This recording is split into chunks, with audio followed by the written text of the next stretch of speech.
Alors, nous allons reprendre nos travaux. Nous étions rendus au point 65.03. Il y avait des demandes de prise de parole à l'écran. Alors, j'avais noté M. Rotran, M. Perez et M. Langevin. Donc, on va y aller. M. Rotran, à vous la parole. Merci, Madame la Présidente. Premièrement, Madame la Présidente, pouvez-vous dire à M. Langevin, si M. Sauvé n'a pas de remercier pour la motion, j'aurais dit à M. Sauvé que je suis déçu que le bon dans cette motion n'était pas noté dans son discours. Effectivement, le fait que M. Sauvé, en son discours, a dit qu'effectivement le Conseil doit saisir ces motions comme un bon effort, m'amène à voter avec Projet Montréal cette fois. Mais je pose une question à M. Sauvé, à M. Langevin. Tel qu'il est écrit, je ne peux pas voter pour la motion parce que je vois des contraintes pour le STM. La première résolution parle que le STM lance un projet pilote qui visera à l'ouvrir l'ensemble des lignes de métro toutes les nuits des fins de semaine pendant la période estivale. Pour moi, c'est trop. Et effectivement, il y a des vrais problèmes d'entretien qui se pourraient avoir pour le STM si 13 fins de semaine pendant l'été, le métro est fermé. Si vous l'amendez pour réduire l'ampleur, je peux être amené de le considérer. Si c'est dit que, un projet pilote qui pourrait être quelques nuits pendant l'été, qui doit être étudié, ça, je trouve beaucoup plus raisonnable. Parce que quelques des remarques que le collègue Sauvé a dit ont raison. Je dois dire qu'on peut fermer le métro. On le fait déjà quelques fois par année. Les nuits blanches, le Nouvel An. J'ai jamais vu un reportage de combien de gens l'utilisent pendant ces occasions. Et je vous invite, M. Langevin, de poursuivre votre travail, si votre motion n'est pas acceptée par le Conseil, en invitant le STM de vous dire c'est quoi l'achalandage ces soirs et les coûts à la STM. Ça va vous donner information que vous pouvez utiliser. Ça doit être, à mon avis, étudié plus profondément, même si on n'accepte pas aujourd'hui. Il y a des vraies contraintes. Le métro ferme à 1h30 le matin. Ça doit rouvrir à 5h30 le matin. Mais nous n'avons pas 4 heures pour travailler. Effectivement, il y a seulement 2 points d'entrée pour le métro. Le deuxième est celle à Viau qui est en train d'être construit. Les véhicules, quand ils entrent dans le métro, doivent faire tout le tour du métro pour arriver aux endroits de travail. Donc, en réalité, ils ont 3 heures pour faire leur travail. Et ce travail était important de faire. Ce n'est pas seulement les réparations des voies, c'est aussi l'infiltration d'eau. The English word for it is state of good repair. Le STM, en 2019, a dépensé 270 millions de dollars et les prochaines quelques années, presque à la même rythme, qui est bonne parce que le métro date des années 60 et il faut investir régulièrement dans le métro. Notre situation à Montréal est différente que beaucoup des autres endroits. Ici, nous avons un métro avec une voie en chaque direction. Il y a beaucoup de métros ailleurs qui ont une troisième voie qui peut être utilisée entre les deux. Il y a quelques-unes avec 2 voies en chaque direction, avec beaucoup de voies de contournement que nous n'avons pas ici à Montréal. Donc, ça devient très, très difficile de fermer l'ensemble de métro, l'ensemble des lignes, les 2 jours ou les 3 jours de fin de semaine pour 13 semaines.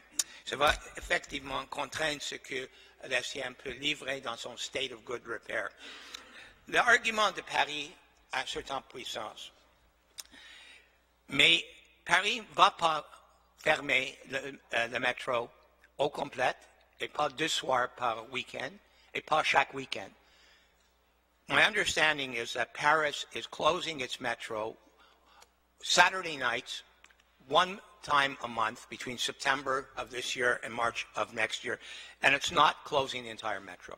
Paris a 16 lignes, 203 stations, 214 kilomètres, 1,7 milliards comme achalandage. C'est le deuxième métro le plus achalandé, mais ils ont certains avantages que nous n'avons pas. Et ils ne ferment pas l'ensemble des lignes. Ils ont choisi 6 des 16 lignes pour fermer dans ces projets pilotes qu'ils amènent là, les lignes les plus faciles à fermer. So, the argument was good, and the intention is good, but I think it needs more work. I'm going to vote with Projet Montréal, but I hope this isn't the end of it. I hope, Mr. Langevin, that you will ask to meet Mr. Caldwell, whose dossier it is, and Mr. Sauvé, who is the spokesperson for the STM, and see how you could advance this. A lot of people stop me. They still think I'm at the STM, by the way. A lot of people stopped me and said, what a great idea. And I had to say, yeah, it's an idea that's got allure, but it's got to be costed, which it hasn't been quite yet.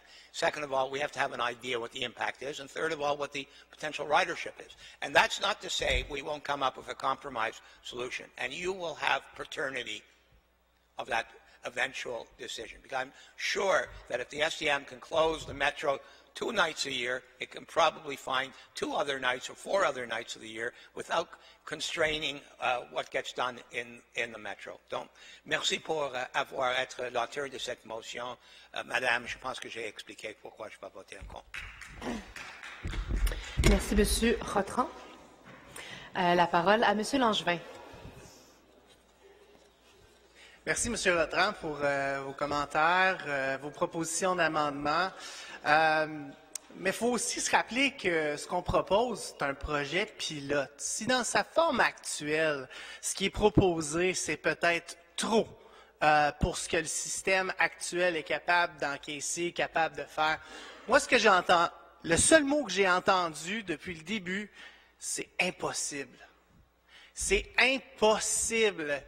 Comme vous l'avez bien énuméré, toutes les caractéristiques du système de transport collectif à Paris, l'ampleur du système, eux, ils arrivent à le faire. Eux ont cette vision-là. Eux sont capables d'avoir cette ambition-là.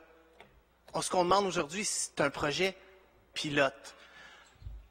C'est l'étudier, c'est voir combien ça coûte. Et d'ailleurs, on ne l'a pas vu dans les médias combien ça coûte. La STM ont tous les moyens pour savoir combien ça coûte. Ça coûte combien, ce qu'on propose? Parce que moi, je l'ai demandé. Moi, je l'ai demandé. Puis, je n'ai pas eu la transparence d'une société d'État, de la STM. Je n'ai pas eu la transparence pour avoir ce que ça coûte. Maintenant, si on m'avait sorti un chiffre faramineux aussi important que la ligne rose, c'est sûr que j'aurais peut-être coupé la poire en deux. Merci. Merci, M. Langevin. Monsieur le chef de l'opposition. Merci. En droit de réplique, Madame la Présidente. Oui. J'ai été surpris lors de la sortie par mes collègues Langevin et de Souza de la part de la mairesse. Elle a été immédiate, elle a été raide, à tel point que je pense qu'on a pu vraiment toucher un nerf. Ça l'a visiblement dérangée. Elle a reconnu que c'est une bonne idée, elle a questionné sur les coûts, elle a questionné sur la faisabilité, c'est correct. Mais ce que vient de souligner le conseiller Langevin, c'est que depuis le début, c'était un non. Pas idée intéressante, essayons de parler avec la STM, essayons de voir est-ce que c'est faisable. Peut-être ça va être seulement 6 semaines et pas 13. Peut-être ça va être seulement le samedi soir ou le vendredi soir. Hey, on est parlable. On serait prêt à pouvoir travailler sur trouver un terrain d'entente. À la place, ce qu'on a vu, c'est effectivement un exercice de relations publiques incroyable, à tel point qu'on a pu voir que la STM a organisé une visite la nuit pour que tous les journalistes puissent voir exactement l'ampleur des travaux. C'est excellent, très bonne idée. Monsieur Sauvé dit qu'il voulait faire de la pédagogie. Il voulait partager cette information-là.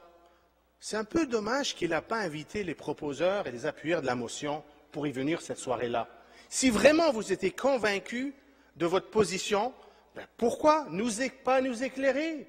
Pourquoi pas nous avoir donné l'opportunité, je ne parle pas de toute l'opposition, mais au moins du proposeur de l'appuyeur, pour se joindre aux médias? Peut-être, avec des particularités, on aurait vu ça. Je ne sais pas si c'est par hasard, mais il y a un article dans le Journal de Montréal aujourd'hui qui parle de déficit d'entretien de presque 4 milliards de dollars. Oups! J'ai presque envie de dire Opalaï encore une fois, mais je sais que ça peut créer une théorie auprès de M. Caldwell, alors je vais l'éviter. Mais à quel point que vraiment, il y a eu un effort concerté sur ça. Moi, j'aimerais bien savoir combien ça a coûté, la visite l'autre soir avec tous les médias. J'aimerais savoir à quel point ça a retardé d'autres travaux d'entretien à la STM d'une nuit. Alors ça, c'est des questions intéressantes. Et puis, ce que je trouve également intéressant, c'est le fait que, et pour venir au point, à quel point ils étaient mal à l'aise sur cette motion, c'est que ce n'est pas la première fois qu'on apporte des motions, notamment sur les enjeux de mobilité. Et ça démontre à quel point qu'il n'y a personne qui a le monopole sur les idées, notamment sur les enjeux de mobilité. On est venu avec un programme de compensation des usagers. On est venu avec une motion qui est pour justement créer une application pour éviter l'harcèlement dans le métro. On est venu avec une motion pour permettre le métro gratuit pendant le lendemain d'une tempête. Et on va continuer à amener, je l'avais dit, et puis à quel point on va continuer à apporter des idées sur l'enjeu de mobilité, parce que justement, ça fait partie de notre rôle et on est à l'écoute de la population. Maintenant, je vais terminer pour dire que j'espère, de ce que j'ai entendu, comme a dit M. Langevin, ça va être impossible de le faire. Ce sont les propos qui ont été utilisés par M. Schnob. Impossible. Donc, dans ce contexte-là, on ne pourra pas voir d'ici 2 ans, je ne sais pas, juste avant la période électorale, peut-être un changement de position qui vont dire maintenant c'est possible parce qu'on a fait tellement de travaux, on a pu dévancer les travaux et le rattrapage de déficit d'entretien que ça va être possible. Et pourquoi je le dis? Parce que malheureusement, il y a déjà un précédent. Ça fait moins d'1 an et demi. C'était absolument aucune raison d'aller de l'avant avec la charte des chantiers. On n'est pas rendu là. Ce n'est pas une bonne idée. Nous, on veut se concentrer sur l'escouade mobilité. Est-ce qu'on veut l'étudier? Non, on n'a rien à étudier. Et hop-alaï, 16 mois plus tard, moins de 18 mois plus tard, oh, c'est une bonne idée. On va l'étudier maintenant. Mais on va l'étudier pendant 2 ans. On va se donner un peu le temps. Alors moi, je trouve que c'est tout à fait votre droit de pouvoir le faire, mais dans un contexte où je crois qu'il faut laisser une trace. Madame la Présidente, je vais demander un vote nominal appuyé par Karine Bovin-Roy. Merci. Merci beaucoup, Monsieur le chef de l'opposition. Monsieur Sauvé, c'était à quel sujet? Le privilège, s'il vous plaît, juste parce que le chef de l'opposition officielle a un peu laissé planer l'idée que peut-être les gens de l'STM n'étaient pas bien intentionnés dans ce qu'ils ont fait en parlant d'une relation publique. J'aimerais juste, je pense que c'est important de le dire, que les gens de l'STM ont organisé une visite avec la presse, avec les médias pour pouvoir exprimer qu'est-ce qui est fait, puis c'était super bien intentionné, c'était bien fait, et je pense que ça aide la conversation à Montréal. Donc, si c'était ça que Monsieur le chef de l'opposition officielle a dit, qu'il s'excuse et précise ses pensées par rapport à ça. Merci beaucoup. Monsieur le chef de l'opposition. Sur la question de privilège, j'aimerais corriger le tir. À aucun moment est-ce que j'ai voulu remettre en doute l'ASTM. Ce que j'ai dit, c'est parce que Monsieur Sauvé a suggéré que c'était un exercice de pédagogie. Je pense, en tant qu'administration, ça aurait été vraiment intéressant et démontrer une volonté de pouvoir partager avec les proposeurs de l'idée l'impact. Alors, j'ai aucunement visé l'ASTM à cet égard. Merci. Merci. Monsieur Rotra, est-ce que c'est sur le point de privilège? Un rappel à le règlement, et j'aimerais, comme président, que vous le clarifiez pour nous autres. Le règlement semble clair. Une fois qu'une réplique est donnée, il n'y a pas personne qui peut intervenir, sauf sur une question de privilège. Monsieur Sauvé n'a pas signalé une question de privilège. Effectivement, il a fait une réplique à la réplique. J'aimerais savoir pourquoi il était donné l'opportunité de le faire. Il a dû être dit que la réplique a été donnée, le débat est fermé, Merci, M. le vote Rotron. est après. Merci. Monsieur Sauvé a bien présenté que c'était un point de privilège. Il l'a mentionné au début de sa présentation. Et donc, c'est une demande de point de privilège, mais malheureusement, je ne reconnaîtrai pas votre point de privilège, Monsieur Sauvé. Vous savez, quand on lit le règlement, le point de privilège, c'est lorsque ça atteint votre honneur ou l'honneur du Conseil. Je comprends que vous êtes, je veux dire, vous voulez défendre la question de la STM, mais les points d'honneur sont réservés aux membres du Conseil municipal. Donc, je ne le reconnaîtrai pas, mais je comprends les intentions que vous avez derrière, là. Donc, voilà, on va poursuivre. Alors, il y a une demande de vote pour cette motion. On va faire sonner les cloches et ouvrir les portes.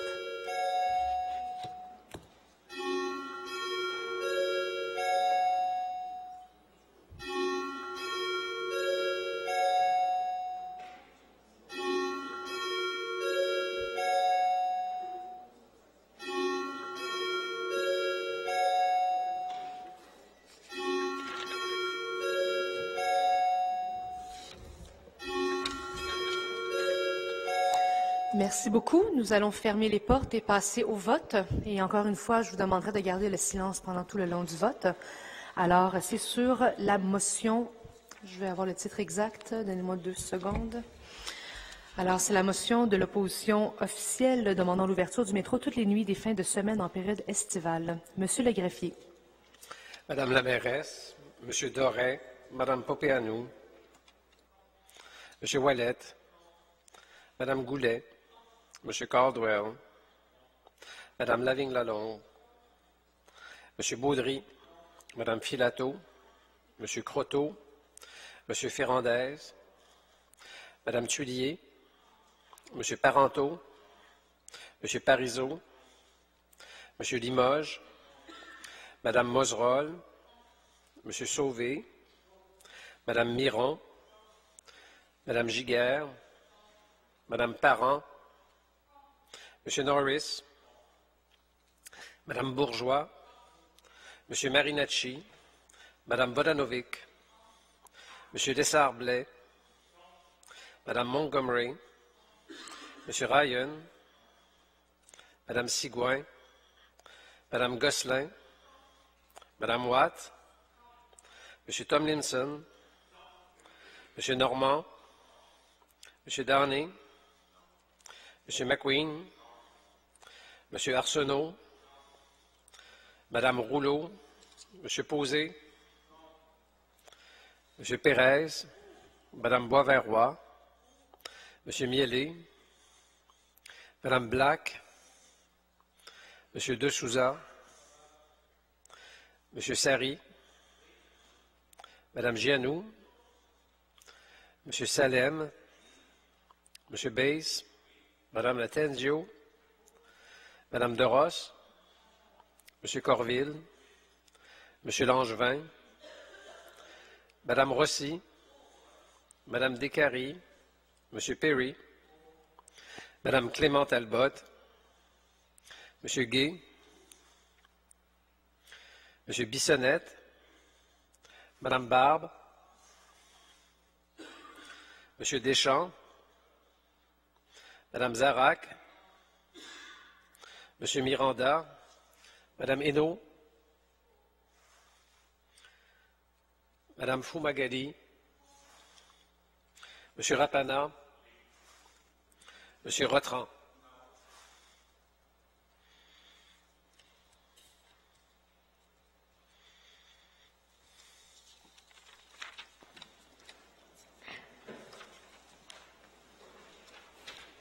Merci. Pour 21, contre 35, la motion est rejetée. Ce qui nous amène alors au point 65. Oui, excusez-moi. Les portes.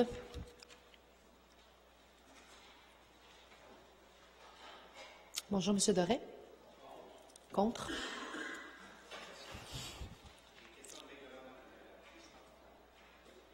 Je vous écoute. Alors que je me dirigeais en salle du conseil, j'ai cru n'entendre les cloches qu'environ une dizaine de secondes, 12 secondes maximum. On m'indique que ça n'a pas été à tout le moins la durée réglementaire. telles que Alors, on va prescrites. s'assurer qu'à la prochaine fois, on va les faire sceller plus longtemps. Parfait. Donc, si on avait suivi le règlement, j'aurais pu être assis dans la salle ici et pouvoir voter avec les autres membres. Excellent, c'est noté. On va s'assurer de faire sonner les cloches plus longtemps la prochaine fois. C'est vrai qu'il y a quelques étages et même entre la toilette et ici, il y a une petite distance à franchir. Alors, on va prendre ça en considération. Merci, M. Doré. Donc, ça nous amène au point 65.04. M. Miele. Merci, Madame la Présidente. Alors, je demanderai à l'équipe du greffe. Vous l'avez. Oui, c'est déjà distribué. Oui, c'est vrai, La on version avait une amendée de la tentative motion. D'entamer la motion tout à l'heure. Alors, Madame la Présidente, pour cette motion qui vise à favoriser la présence des jeunes au sein des conseils d'administration, soit les personnes sur des instances décisionnelles, nous déposons de façon commune avec le représentant, donc avec Monsieur le conseiller de Saint-Sulpice, une motion amendée et commune en collaboration avec ma collègue Janou pour lire deux résolus en remplacement des trois qui se voulaient dans la motion initiale, soit que la Ville de Montréal s'engage à mettre en place les dispositions nécessaires dans le cadre d'un chantier visant à en définir les modalités d'application en vue de réserver ou de créer un poste pour les jeunes de 18 à 35 ans sur les différents conseils d'administration où la Ville a un pouvoir de nomination, de demander aux sociétés municipales de créer un tel poste sur leur conseil d'administration de la même façon que la parité homme-femme est demandée, femme-homme, pardon, j'ai lu rapidement, et à étudier comment étendre cette mesure aux organismes dont la Ville est le bailleur de fonds principal. Et second, résolu que le service du greffe et le service de diversité et d'inclusion sociale soient mandatés pour la mise en œuvre de ce chantier en fonction de différents types d'organisations, ainsi que la réalisation d'un suivi annuel sur la progression des nominations jeunesse en collaboration avec le Conseil jeunesse de Montréal et le Forum jeunesse de l'île de Montréal. Madame la Présidente, nous sommes très fiers donc que cette démarche soit mise en œuvre de façon officielle et que le Conseil municipal statue ainsi pour accentuer la présence de jeunes dans nos instances décisionnelles. La Ville a même, entre autres, la STM avait emboîté le pas en 2011 déjà. Hein, j'ai bonne mémoire de cet événement. Pourquoi? Parce que lors de la nomination de Mme Claudia Lacroix-Perron au sein du CA de la STM en 2011, j'y étais également mandaté. Et donc, aujourd'hui, Mme Lacroix-Perron représente toujours cette clientèle de 35 ans et moins. Elle le fait brillamment et je tiens à la saluer pour cela. C'était déjà il y a déjà 8 ans et force est de constater que nous avons encore un retard en ce sens en ce qui concerne l'exportation de cette pratique sur d'autres instances décisionnelles quant à d'autres paramunicipales ou des instances où la Ville nomme nos représentants. Si la catégorie des 35 ans et moins dans la population représente grosso modo un 29% démographiquement, nous sommes encore très loin de cette représentativité proportionnelle sur les conseils d'administration. Même en considérant les personnes allant jusqu'à l'âge de 40 ans, on n'atteint pas de proche cette statistique. On en est plutôt à l'ordre de 17%, soit 6% si on considère les personnes jusqu'à 30 ans et un 11% en considérant les personnes jusqu'à l'âge de 40 ans. Donc, on est encore entre 11 et 29%. Il y a encore un écart et un rattrapage donc à cet effet. Sans rien enlever aux nominations et surtout au profil de candidats avec une expérience. L'expérience et l'apport au sein d'un conseil d'administration n'est pas seulement sur la base des acquis et l'expérience qu'on acquiert avec l'âge, mais une personne d'âge beaucoup plus jeune peut amener un souffle qui est très différent, un élan, un vent de renouveau qui est tout aussi profitable qu'une personne qui a un actif d'expérience plutôt en termes d'années. Et donc, le vécu d'une personne d'âge moindre peut être tout aussi bénéfique. L'autre chose que je tiens à dire, c'est que la scolarisation, le système d'éducation est très différent aussi. Et je vais m'en tenir à regarder vers devant parce que mon cher collègue maire de Verdun, disons qu'il pratique ce que je fais des fois. Au moins, je le dis, non? Alors, l'expérience que l'on peut apporter, c'est que la scolarisation change aussi. Et donc, si pour une personne plus jeune, quelque chose est très naturel, on peut penser à tout ce qui est économie de partage, tout ce qui est l'utilisation de nouvelles technologies. Ce sont des choses qui sont beaucoup plus naturellement innées à une personne plus jeune et ce sont des pratiques qui peuvent être apportées dans des sociétés qui sont au bénéfice de tous. Et donc, ce sont ce genre d'apports, entre autres, mais malgré bien d'autres, dont ce n'est pas nécessairement l'âge et l'expertise qui apportent ça. Je tiens à remercier les instances telles que le Forum Jeunesse, le Conseil Jeunesse de Montréal, qui ont collaboré aussi à Force Jeunesse à promouvoir cette motion. Évidemment, le représentant de l'administration pourra le faire également. Vous me permettrez, sur un plan plus personnel, Madame la Présidente, de remercier Madame Gabrielle Genet, qui est parmi nous aujourd'hui. Gabrielle Genet est une étudiante du Cégep Brébeuf qui fait un stage en politique municipale et qui a collaboré à l'élaboration de cette motion. Alors, félicitations à toi, Gabrielle.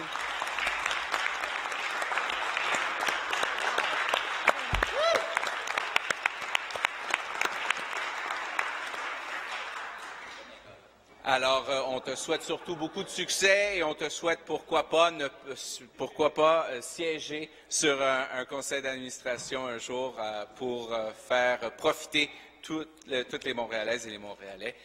Merci, Madame la Présidente. Merci beaucoup, M. Miele. M. Parizeau, à vous la parole.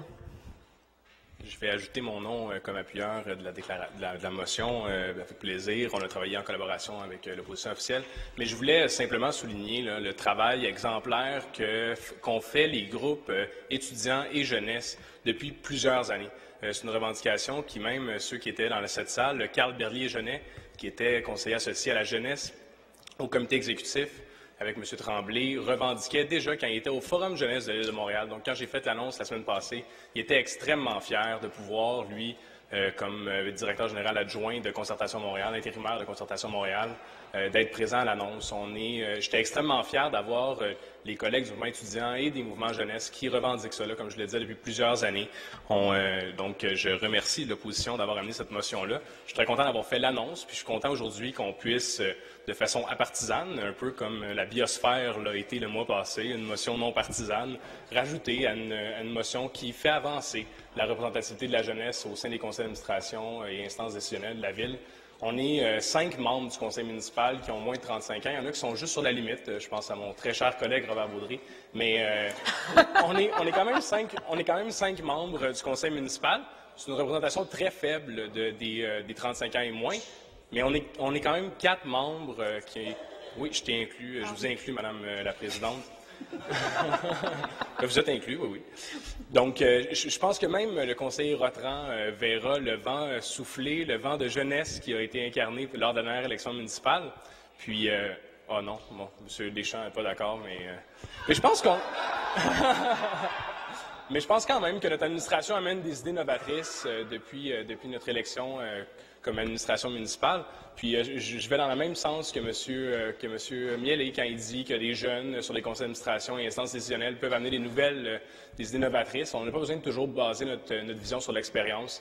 Le gouvernement du Québec a fait une belle annonce il y a quelques années déjà avec la loi 693 sur la nomination sur les sociétés de l'État. Puis ils l'ont vu, ils trouvent ça très positif, les gens qui sont à Hydro-Québec, qu'on ne base pas uniquement sur l'expérience, parce que finalement, la représentativité des gens plus âgés, j'ai eu un énorme respect pour les gens qui siègent dans cette Chambre depuis un certain nombre d'années, mais il faut qu'il y ait des idées innovatrices qui soient amenées dans cette Chambre. Puis je pense que c'est dans cette vision-là qu'on va pouvoir avoir un retour de cette... en amenant des clauses comme ça, en amenant des clauses concrètes de représentativité, qu'on va pouvoir avoir un certain bassin de renouvellement. Ça a été important pour nous, lors de l'annonce, de mettre de l'avant une initiative de concertation Montréal, Leadership Montréal, parce que on s'est beaucoup posé la question sur le principe c'est toujours les mêmes jeunes qui sont impliqués. Il y a beaucoup de jeunes qui sont dans plusieurs organisations jeunesse qui portent toujours la même voix. Ils ne portent pas la voix des jeunes montréalais, mais ils portent leur voix personnelle. Donc, on voulait étendre le bassin. Donc, on va utiliser la banque de candidature de Leadership Montréal. Puis, je remercie les services des affaires juridiques qui vont pouvoir nous accompagner, et de la diversité sociale, qui vont pouvoir nous accompagner dans ce mandat-là, dans ce grand chantier-là que l'on lance aujourd'hui conjointement avec une belle motion d'opposition officielle. Merci beaucoup. Merci, M. Parizeau.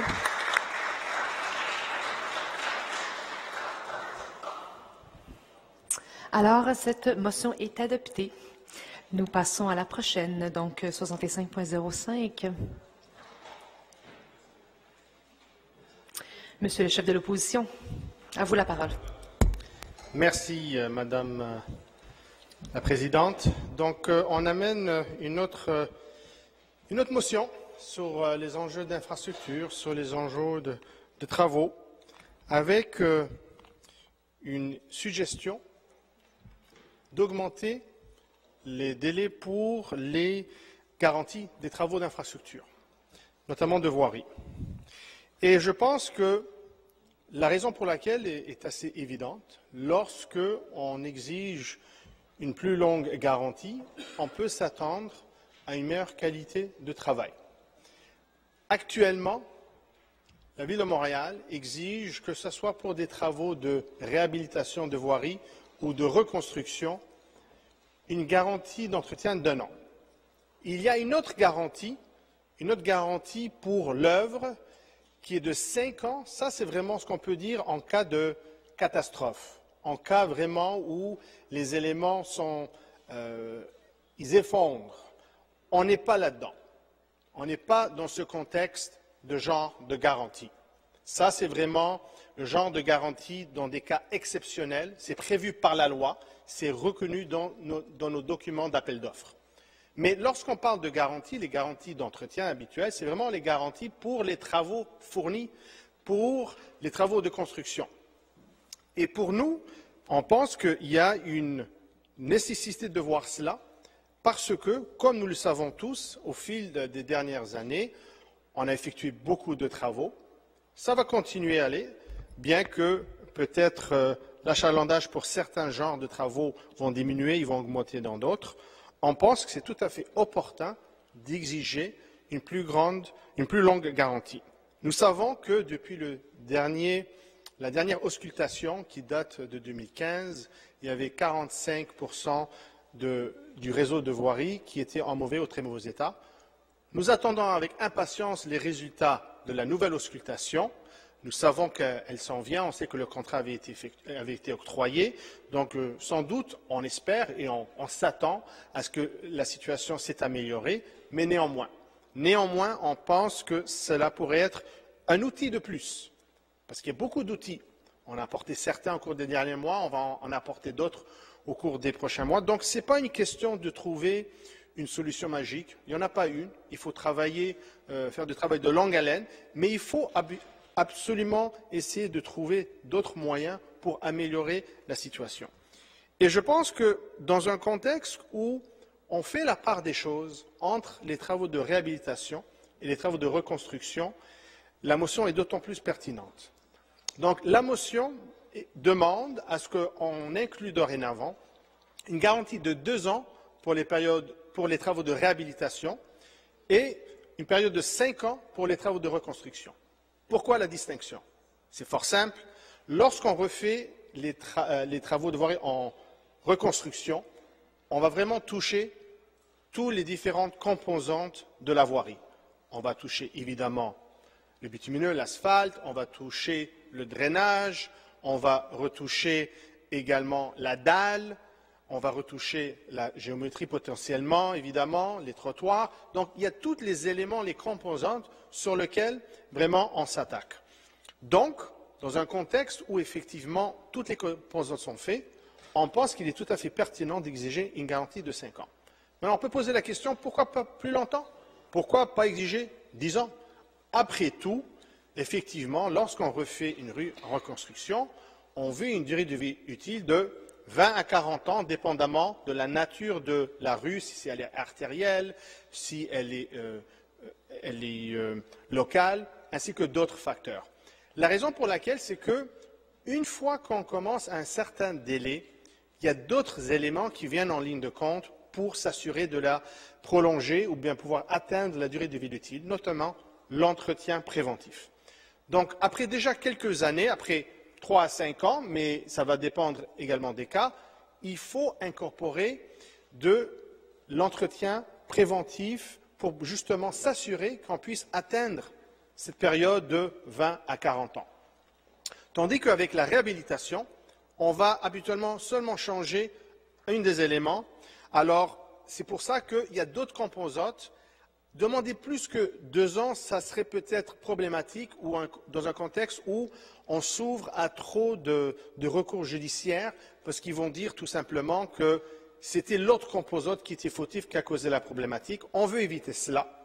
On veut également s'assurer quand même il y aura un intérêt d'avoir assez de soumissionnaires. Donc, on fait la part des choses, on est responsable et puis on va de l'avant à cet égard-là. Je pense que c'est une situation qui est fort simple, qui est très simple à comprendre, qui est pertinente et qui est fait ailleurs. Donc, ce n'est pas quelque chose sur lequel on réinvente la roue. On fait effectivement la façon comme font d'autres juridictions, que ce soit au Canada, en Europe. Il y a même d'autres modèles, je ne vais pas compliquer la chose, il y a d'autres modèles où effectivement on peut durer une plus longue durée, mais là, ça vient compliquer quant à si c'est une mesure de moyens ou bien de résultats. Mais si on tient les choses, des pays comme l'Autriche, le Danemark, la France, l'Allemagne, également l'Ontario, ont tous des garanties de 2 à 5 ans pour la majorité des chantiers d'infrastructures routières.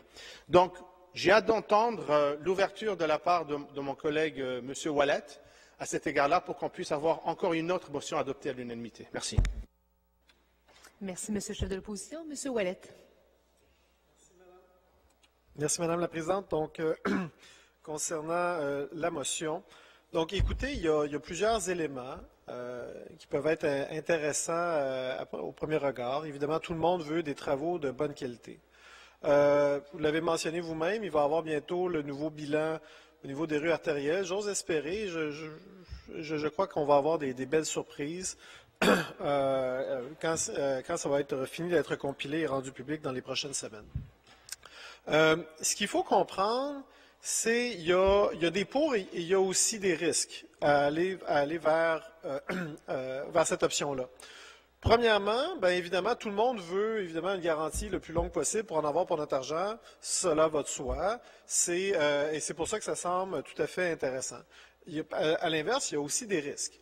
Un des risques, c'est bien évidemment, plus on demande de garantie, c'est la même chose que si vous demandez une garantie prolongée sur votre automobile, qui est un cas classique, bien évidemment, vous allez la payer. Donc, quelqu'un à quelque part va devoir payer ce surcoût-là. L'autre chose également, vous l'avez mentionné aussi, après ça, le fardeau de la preuve peut être compliqué parce qu'évidemment, dans une rue, contrairement par exemple à un immeuble ou contrairement à d'autres choses, une rue, évidemment, il y a beaucoup d'intervenants et après ça, ça peut être plus difficile d'établir fardeau de preuve s'il y a une déficience qui peut être, oui, reliée directement à la chaussée, mais qui peut être aussi qui peut être différent parce que justement, il y aura eu d'autres interventions, d'autres, par exemple, des travaux des RTU, etc. Il y a aussi le fait qu'il faut savoir qu'au niveau de la qualité de ce qu'on demande, c'est vraiment au niveau de l'inspection sur place qui donne les meilleures garanties. Parce qu'il faut savoir que, surtout quand on construit une rue, quand on refait les infrastructures, il y a des infrastructures souterraines qu'on fait que on va les recouvrir par la suite. Donc, elles ne seront même pas visibles. Et on souhaite que ça dure beaucoup plus longtemps que même le 5 ans qui est proposé. On souhaite, par exemple, une fondation, ça peut durer plusieurs décennies. Des conduites souterraines, ça peut quasiment durer un siècle. Donc, c'est les tests qui sont faits au fur et à mesure qu'on reconstruit les infrastructures, parce qu'il y a des tests qui peuvent être faits notamment au niveau des infrastructures, des tests de pression, pour s'assurer que ça va bien. Le fait qu'on ait des inspecteurs sur place, le fait qu'on ait maintenant davantage d'audits grâce à notre escouade de chantier, et le fait aussi d'avoir, et ça c'est peut-être moins connu du public, tous les chantiers à Montréal doivent avoir 2 inspections minimum. En plus, évidemment, de l'inspection qui est faite en continu sur le chantier. C'est-à-dire qu'il y a une acceptation provisoire à la fin du chantier, évidemment, qui permet de voir s'il y a déjà des défaillances. Mais ce qui est très important aussi, c'est l'acceptation finale qui est 1 an après l'acceptation provisoire. Et règle générale, je dis bien règle générale, s'il y a eu des déficiences au niveau de la construction, c'est souvent dans la première année qu'on le remarque. Un peu l'équivalent au niveau d'un véhicule. Hein. Souvent, si on a malheureusement eu un citron, comme on dit communément, très rapidement, des fois, on peut le remarquer. L'autre chose, c'est qu'il y a aussi des tests qui sont faits au niveau des matériaux. Donc, pour savoir si c'est le bon type de matériau, bon type de matériel qui a été mis à l'intérieur. Donc, tout ça doit être fait. Et c'est également fait. Il y a eu récemment des travaux qui ont été faits, des travaux de correctifs qui ont été faits sur le boulevard, pas le boulevard, mais l'entrée, l'ancienne autoroute Bonaventure. Et là, on se demandait, mon Dieu, la Ville de Montréal réouvre quelque chose qui est neuf. Ben oui, parce que on a réussi à détecter à l'intérieur, justement, lors de l'acceptation, je ne sais plus exactement si c'est l'acceptation provisoire au final, qu'il y avait des défaillances et on a décidé de faire corriger le tout, alors que c'est pleinement à la charge de l'entrepreneur et l'entrepreneur a dû recorriger à ses frais ça. Il y a aussi tout l'aspect de gestion de dossier. Évidemment, plus on repousse dans le temps, plus après ça, les fermetures de dossiers peuvent être longues. Ceci étant dit, c'est quand même, je crois qu'ici, collectivement, tout le monde veut avoir des chantiers de qualité. Juste avant d'aller plus loin, un élément aussi que je n'avais pas mentionné, outre l'aspect qui, évidemment, une garantie, ça se paye, il y a aussi l'effet qui peut être plus pernicieux, qui est le fait que c'est davantage les gros joueurs, les gros entrepreneurs qui pourraient faire ce genre de garantie-là. Et donc, on pourrait venir restreindre le marché. Et c'est une préoccupation parce que déjà, à plusieurs interventions, vous nous dites, regardez, il n'y a pas assez de soumissionnaires, il y en a moins qu'avant, c'est difficile. Donc, c'est un risque qui pourrait être évalué, mais c'est quand même un risque qui est valable. Mais ceci étant dit, l'ensemble ici, je crois, des collègues dans la salle, on veut en avoir pour notre argent. Donc, suite à une discussion intéressante que j'ai eue avec la présidente de la commission transport et des travaux publics, Mme Marie Plot, la conseillère d'arrondissement, on a décidé, donc je décide, en vertu de l'article, l'alinéa 5 du chapitre 80, de renvoyer la motion pour étude à la commission de transport et des travaux publics pour vraiment creuser à fond. On va regarder, on va faire venir les services, on va regarder l'ensemble des choses, évaluer les pour et les contre, et on verra si la commission va décider d'aller plus loin avec votre motion. Merci. Merci beaucoup, M. Ouellet. Monsieur le chef de l'opposition. De renvoi, j'aimerais remercier M. Ouellet de cette ouverture, de l'envoyer en commission pour justement étudier la pertinence, les avantages, les défis sur cette proposition. Je pense que ça démontre une volonté collective de pouvoir s'attaquer à peut-être des impressions qu'on pense avoir et que la population pense avoir, et des fois, on n'a pas de réponse à leur répondre. Alors moi, j'accueille ça très favorablement. j'entends tous les points qui ont été faits par M. Ouellet. Je ne vais pas les commenter. Je comprends, je suis en accord de façon générale. Et puis, la seule chose qui me déçoit, qui ne m'a pas demandé pourquoi on ne l'a pas fait pendant notre mandat, j'avais une autre réponse à lui donner. Merci. Merci, Monsieur le chef de l'opposition. Vous étiez appuyé par M. Doré? Appuyé de M. Doré. Merci beaucoup, Monsieur le chef de l'opposition. Alors, cette motion sera renvoyée pour étude. Alors, on va passer donc à la prochaine motion. Monsieur Rotran, à vous la parole.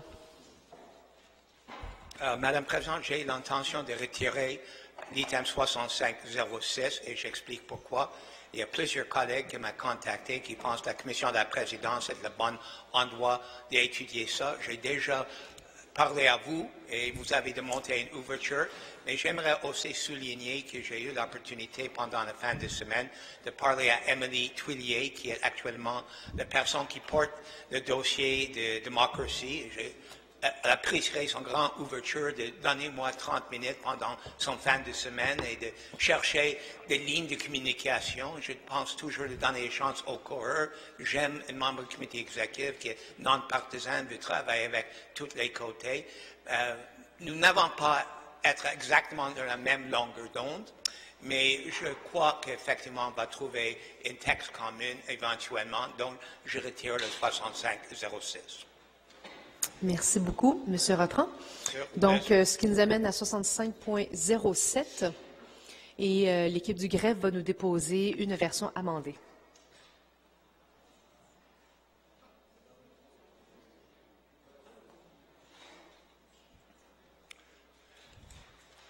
Madame la Présidente, est-ce que je peux commencer? Allez-y. Merci. Premièrement, je remercie mon appuyeur Lionel Perez et je note la collaboration du bureau du maire dans l'amendement. L'amendement, effectivement, change deux mots. Corrige une faute de frappe et une question de grammaire, mais il y a unanimité ou consensus entre toutes les forces ici au Conseil. La naissance de ce dossier est faite par le réseau des droits humains Rohingya à Ottawa, en collaboration avec le Raoul Wallenberg Center for Human Rights ici à Montréal, le Montreal Institute for Genocide Studies ici à Montréal, et le Human Rights Study Center de l'Université d'Ottawa. Ensemble, ils ont fait un texte qui est fait distribuer partout au Canada. Les deux premiers élus qui étaient approchés étaient moi et Shelley Carroll, conseiller de Toronto. La même motion est sur l'ordre du jour de Toronto, soit aujourd'hui ou demain, et va être adoptée là. C'était déjà adopté par plusieurs villes canadiennes. La ville de Cape Breton Regional Municipality, c'est-à-dire la ville de Sydney, vient de me donner un courriel dernièrement indiquant qu'il vient de l'adopter. Le maire de Victoria m'a indiqué que c'est déjà sur l'ordre du jour de la semaine prochaine à Victoria.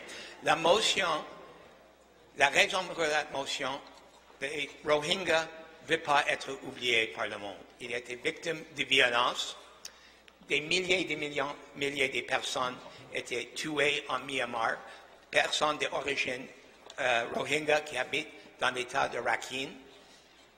Il y a actuellement, officiellement, le numéro des Nations Unies est 725 000 réfugiés qui abritent jusqu'à la côté de la frontière qui est en Bangladesh. Selon le réseau des droits humains Rohingya, le vrai chiffre est probablement plus qu'1 million. Et la violence continue contre les personnes qui restent en Myanmar d'origine Rohingya. Les actions des villes, pas seulement nous, mais des autres, ont déjà porté fruit. Le Canada a retiré la citoyenneté d'honneur qui Aung San Suu Kyi, le leader de facto Myanmar, avait. La seule personne qui a perdu la citoyenneté d'honneur. Et le 20 septembre dernier, le Parlement du Canada a adopté la motion du membre du Parlement Andrew Leslie disant que ce qui est arrivé en Myanmar contre les Rohingyas est un génocide. Le mouvement des villes, en appui du réseau des droits humains Rohingya, veut réclamer que le Canada prenne la prochaine étape, c'est-à-dire d'invoquer la Convention sur le génocide des Nations unies et de déclencher une cour devant la Cour internationale. La motion réclame aussi que le Canada continue et même voire augmente l'appui qu'il donne au Bangladesh, qui doit composer avec ce grand nombre de réfugiés dans ce territoire. Bangladesh is not a wealthy country, and it's a major strain on their infrastructure and capacity. They need the support of countries like Canada. Should the motion be adopted, the greffier will be asked to send this motion to the Minister of Foreign Affairs and to the Minister of Justice of Canada. I'd like also to let the Council know that there is a senator, Senator Mary Lou McPhedran, who's indicated once Montreal and Toronto adopt the motion that she will raise it in the Senate of Canada.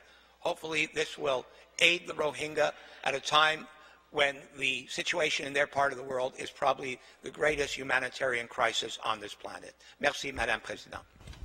Merci beaucoup, Monsieur Rattrand.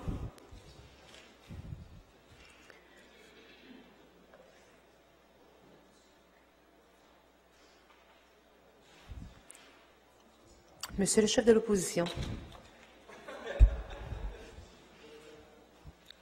C'est toi qui l'as dit maintenant, c'est pas moi. Je vais tout simplement être très bref pour évidemment appuyer la motion de notre collègue Marvin Rattrand et puis de clairement indiquer la nécessité, lorsque opportun, de parler sur ces enjeux. On a souvent la préoccupation de trouver un équilibre sur les enjeux qui sont strictement municipaux, tandis que sur d'autres qui outrepassent nos frontières. Mais des fois, je pense qu'on a une opportunité. C'est quelque chose qui touche une grande partie, évidemment, qui préoccupe une grande partie de la population montréalaise. Et donc, si les villes, collectivement, puissent jouer un rôle de leadership à cet égard, envoyer un message haut et fort au gouvernement fédéral, c'est tout à fait à notre disposition et à notre honneur. Alors, merci Marvin d'avoir pris l'initiative encore une fois sur cet enjeu. Merci. Merci beaucoup, Monsieur le chef de l'opposition. Madame Papianou. Merci, Madame la Présidente. Donc, on donne l'appui à la motion déposée par le Conseil Rattrand, tel qu'on l'a fait d'ailleurs au Conseil de l'arrondissement Côte-des-Neiges Notre-Dame-de-Grâce, où on a voté à l'unanimité cette motion. Effectivement, donc, on se lève pour soutenir toute cause qui est contre toute forme d'oppression. Le génocide de Rohingya a été reconnu, donc on est de tout cœur et on est à tout l'appui à une motion qui souligne encore une fois notre attachement aux valeurs fondamentales, le droit de la personne. Aucunement, ces gestes à travers le monde ne doivent pas avoir lieu. Donc, l'administration est de tout cœur avec ça. Merci. Merci beaucoup, Mme Papianou. Monsieur Rattrand. En réplique, Madame la Présidente, je remercie tous les collègues. J'espère que ce mouvement des villes va vraiment aider la cause des personnes Rohingya. Canada has a long history of generosity and a long history of intervening on human rights issues, and I think it's proper to be concerned. You'll allow me to be out of order for about 30 seconds, Madam President. Mr. Bays wanted me to have the mot de la fin in this place. I'd just like to say that I've spent 37 years of my life here. Often we have petty disputes, but often there's nobility in our discussions here. I want to thank everybody over those 37 years. I don't really know if I'll be back in this room, in this building. I guess everyone in the room could say that, but for me it's going to be a real big choice whether to run again or not. And of course, we're all at the behest of the electors. But I want to thank all the people who contributed to making this place really a wonderful place that listens to Montrealers and tries to resolve their needs and advance their cause. Thank you very much. Merci beaucoup, Monsieur Rattrand.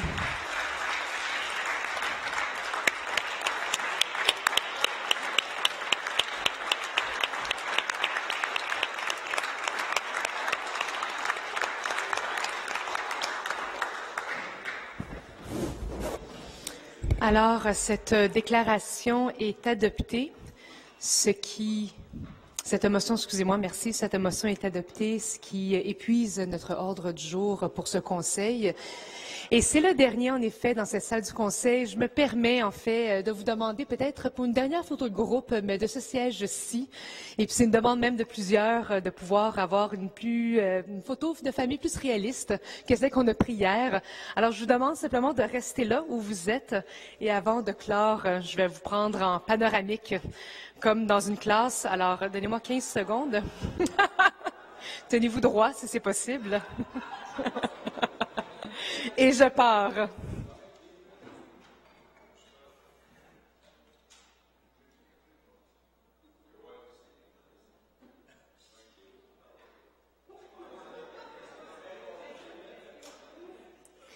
Alors, merci beaucoup. Et puis, ceci conclut notre dernier conseil.